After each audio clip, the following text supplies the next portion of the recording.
I didn't mind the overtime, not at first. The second job started as a temporary thing. A part-time evening shift at the shipping warehouse just outside town. For nights a week, 10 to 6. The pay wasn't great, but it was steady. And every dollar mattered. Megan and I had been married 6 years. 2 kids, 1 mortgage, and more bills than either of us ever imagined piling up. When our second car gave out, I picked up that extra shift without question.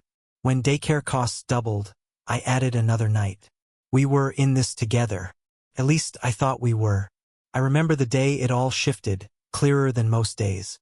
It was a Tuesday. I had just clocked out from the warehouse, my shirt soaked in sweat, and drove straight to my morning job at the auto repair shop. I hadn't slept in 20 hours. The only thing keeping me upright was gas station coffee and the idea that Megan and the kids were sleeping safely under a roof I was holding up by sheer will. I walked through the front door just after 5 that evening, and there she was, Megan, on the couch, scrolling her phone, a glass of wine in hand, a candle burning softly beside her. She looked up and smiled like she wasn't surrounded by unpaid utility bills and expired insurance notices. "How was your day?" she asked casually. "Long," I said, peeling off my uniform shirt. "Anything new?" She shook her head. "Just the usual."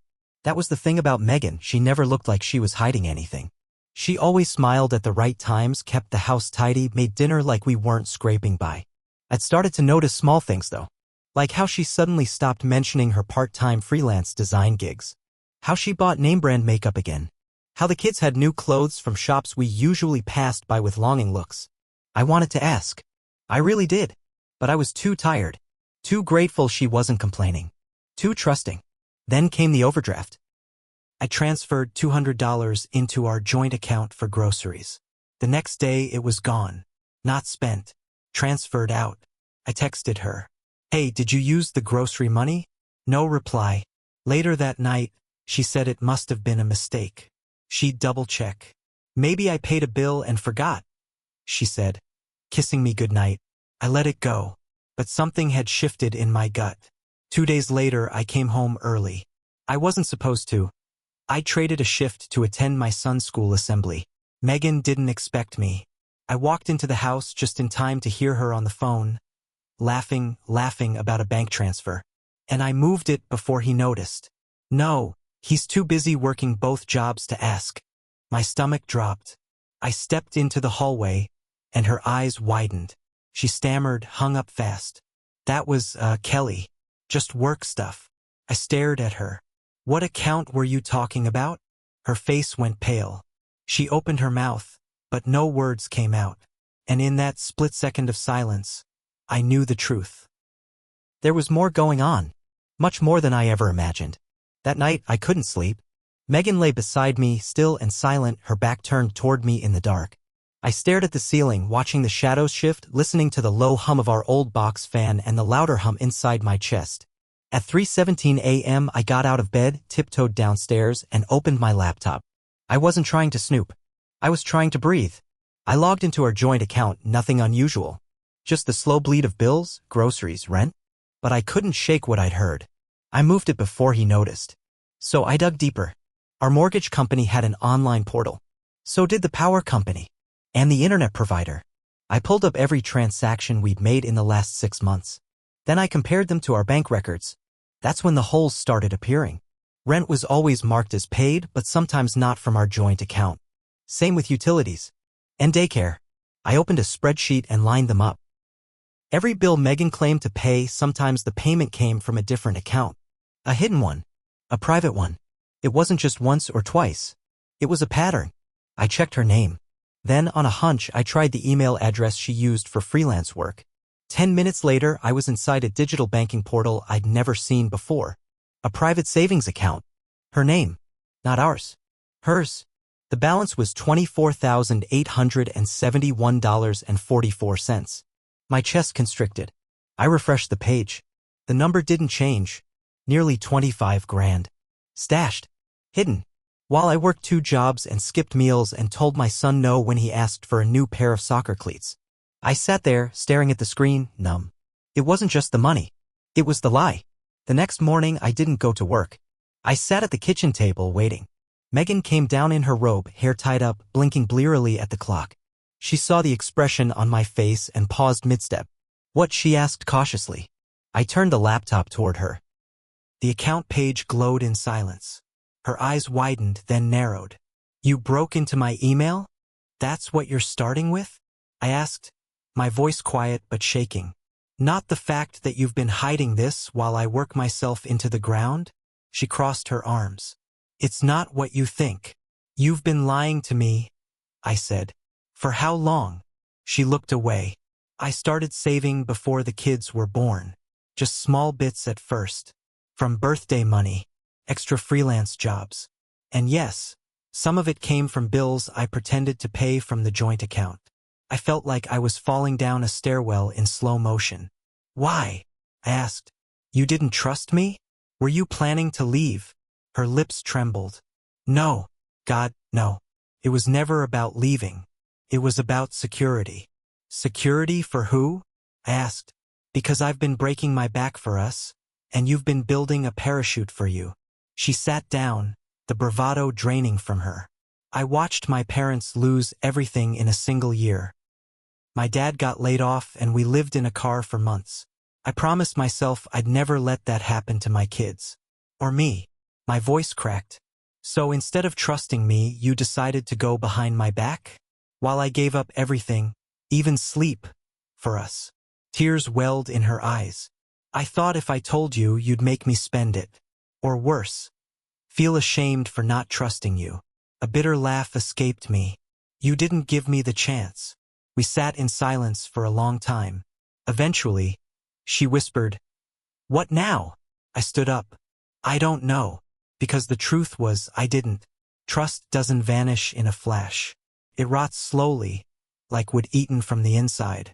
And now, I had to figure out whether what we had left was strong enough to hold the weight of everything she hid. The house felt different after that. Not broken, just hollow. Megan and I kept orbiting each other like planets that once shared a center of gravity but had drifted too far apart. We went through the motions. Packing lunches, folding laundry, coordinating drop-offs. But the unspoken tension poisoned everything. I kept waking up at 4 a.m., my body still wired for a shift I no longer took. I'd quit the warehouse job after the confrontation, too burned out to keep pretending we were drowning. Knowing about the hidden account made every overtime hour feel like a humiliation in hindsight. I was angry, not just at Megan but at myself. How did I not see it? How long had I been so laser-focused on providing that I missed the cracks forming in our foundation? 3 days after the discovery, Megan sent me a text. Can we talk tonight? After the kids are asleep? I stared at the screen for a long time before typing back. Okay. That night she made tea. Chamomile. The same kind we used to drink on our front porch before life turned into survival mode. She sat across from me at the kitchen table, fingers wrapped around her mug, eyes dark with something between guilt and exhaustion. I transferred the account, she said. I blinked. What? All of it. Every cent into a new joint account. I shook my head slowly. That's not the point, Megan. I know, she said. But it's a start. I leaned back in my chair, staring at the ceiling. Do you even understand what this did to me? I said. I spent nights on cold concrete floors at the warehouse. I missed bedtime stories.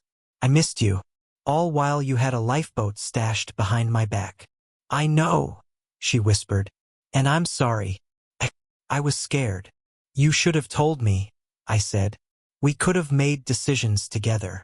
She looked up. Would you have let me keep it? No, I said.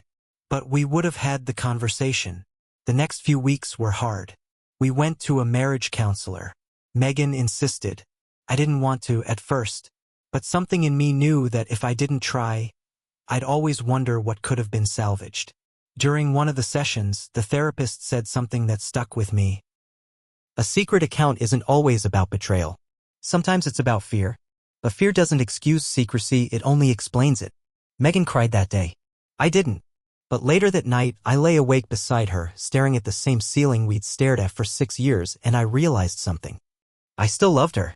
I hated what she did.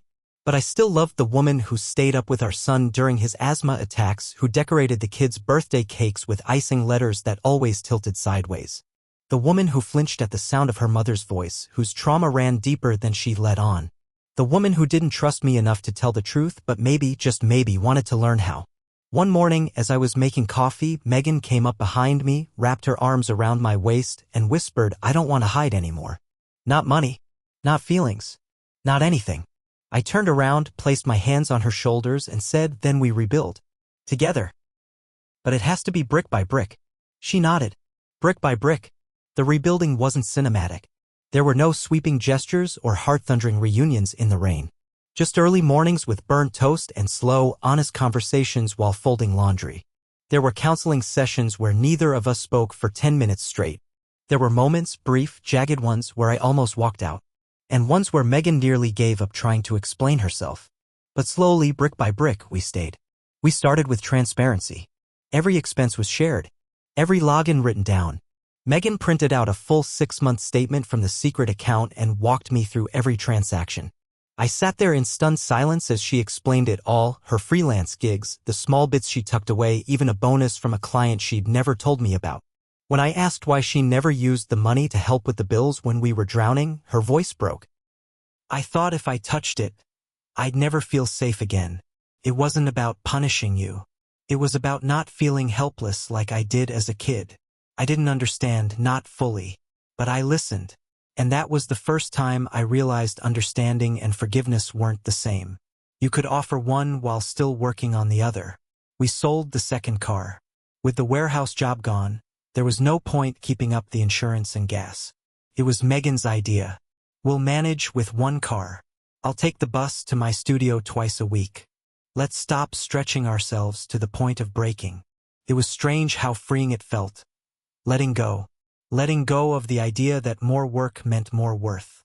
Letting go of the pressure to provide in the traditional sense. Letting go of the shame. One Sunday, we took the kids to the park.